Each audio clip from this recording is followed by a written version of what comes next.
Assalamualaikum dan hai semua.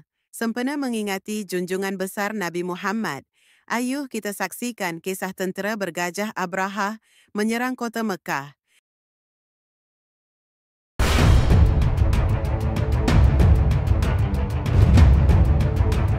Tahukah kalian bahawa Nabi Muhammad sallallahu alaihi wasallam dilahirkan pada 12 Rabiul Awal tahun gajah? Kenapakah tahun tersebut dikenali sebagai tahun gajah? Ayuh kita ungkap sejarah Islam. Sebelum kelahiran baginda, terdapat perperangan yang berlaku di kota Mekah. Kisah ini berlaku pada 55 hari sebelum kelahiran Nabi. Ia melibatkan pasukan tentera bergajah diketuai oleh ketua mereka Abrahah. Jadi, siapakah Abrahah ini? Abrahah yang turut dikenali sebagai Abrahah al-Ashram ialah jeneral perang daripada kerajaan Aksum yang kini terletak di utara Ethiopia.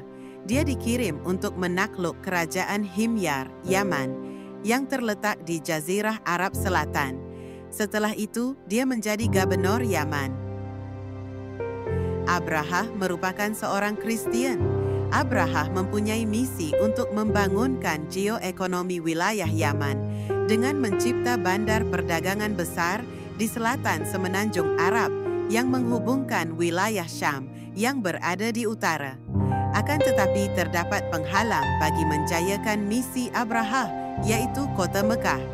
Jadi Abrahah bercita-cita menghapuskan kota Mekah kerana ia terletak di tengah semenanjung Arab yang menjadi pusat persinggahan para kafilah dagang dari Syam. Antara sebab yang lain pula adalah di Mekah wujud tempat beribadah masyarakat Arab, iaitu Kaabah. Masyarakat Syam juga gemar datang ke Mekah untuk beribadat di Kaabah. Oleh itu, Abrahah telah membina gereja yang besar di sana, ibu negeri Yaman, bagi memikat bangsa Arab jahiliyah menziarahi gereja yang dibina sangat besar dan dihiasi dengan hiasan mewah, sehinggakan Abrahah begitu yakin gerejanya dapat menandingi binaan Kaabah. Abrahah cuba memikat penziarah Kaabah untuk menziarahi gerejanya. Akan tetapi tindakan Abrahah tidak berhasil kerana masyarakat pedagang Arab lebih gemar beribadah di Kaabah, Mekah. Hal ini membuatkan Abrahah menaruh dendam, cemburu dan hasad dengki dengan kota Mekah kerana sektor ekonomi dan agama membangun di kota itu. Dia telah menanamkan azam untuk menghancurkan binaan Kaabah. Abrahah mula untuk mengumpulkan kekuatan ketenteraan yang terdiri daripada tentera dan gajah. Ada dalam kalangan masyarakat Arab menghalang pasukan Abrahah daripada menyerang Kaabah, tetapi dapat dipatahkan oleh pasukan Abrahah. Sebelum serangan berlaku, tentera bergajah berada dekat dengan Makkah. Abrahah mengirimkan utusan kepada penduduk di kota Mekah. Abrahah menyatakan bahawa penduduk di kota Mekah akan selamat jika mereka tidak menghalang tentera Abrahah untuk menghancurkan Kaabah.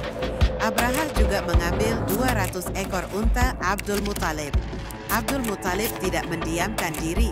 Dia meminta kembali unta miliknya. Abrahah terkejut lalu bertanya, "Kenapakah engkau meminta unta ini? Aku fikirkan engkau akan menghalang aku meruntuhkan Kaabah." Abdul Muttalib menjawab, "Unta itu milik aku, jadi akulah yang perlu mengambilnya kembali. Tetapi Kaabah itu milik Allah. Dialah yang akan menjaganya dari seranganmu." Pada hari kejadian, perkampungan yang dilalui oleh tentera Abrahah habis musnah dan ini mengakibatkan ramai penduduk kota Mekah tidak berani untuk melawan dan pergi ke tempat yang selamat daripada tentera Abrahah. Akan tetapi, apabila gajah memasuki kota Mekah, ia menjadi cemas dan tidak mahu menghampiri Kaabah. Namun begitu, Abrahah tetap berkeras untuk meneruskan misinya untuk memusnahkan Kaabah.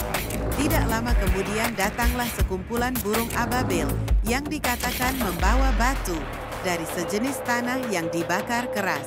Kemudian, burung tersebut melemparkan batu kepada kumpulan gajah-gajah besar.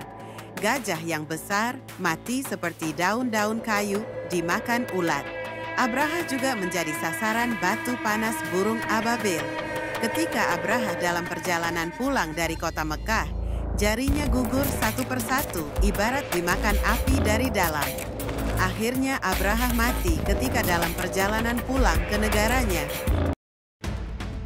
Peristiwa ini telah diwahyukan Allah Subhanahu wa Ta'ala dalam Al-Quran melalui surah Al-Fil.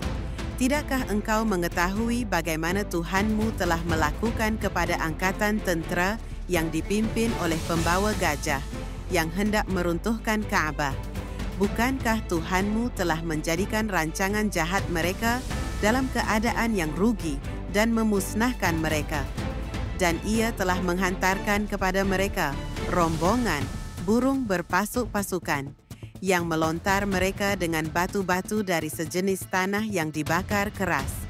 Lalu ia menjadikan mereka hancur, berkecai seperti daun-daun kayu yang dimakan ulat. Al-Fil 1-5. Peristiwa tentera bergajah di Mekah adalah peristiwa penting dalam sejarah Islam yang menunjukkan kekuasaan Allah Subhanahu wa Ta'ala dan kekalahan tentera Abraha yang ingin menghancurkan Ka'bah. Peristiwa ini juga menjadi tanda kelahiran Nabi Muhammad sallallahu alaihi wasallam. Terima kasih kerana menonton. Jangan lupa untuk tekan butang like dan subscribe. Jumpa lagi pada video akan datang.